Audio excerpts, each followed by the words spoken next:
every once in a while. You know, it's difficult for me to pick a favorite song off of any album, you know, because all the songs I have recorded, you know, I've spent a lot of time thinking about, you know, and choosing what's going to go on a record, because as a fan of country music, I know what I want to hear from my favorite artists, and I know that the fans have a certain expectation of what they want to hear from me. And so as I look through the album and I try to pick a favorite, it's so hard, but Catching Up with an Old Memory is a song that I just call it my wheelhouse. It's a place, it's a spot musically, which is very soulful, that I flourish in because I enjoy that space so much, you know, and those kind of songs. The title of the song came last, which is very unusual when you're writing a song.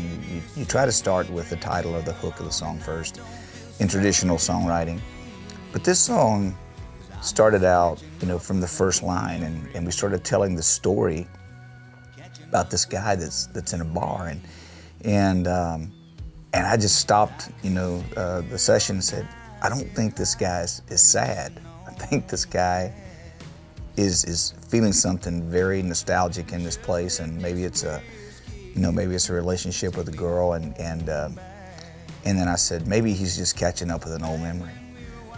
And when I said that, it was like Jaron Boyer, who's one of the really great songwriters of our time, and one of the greatest songwriters, period, says, oh my gosh, that's it.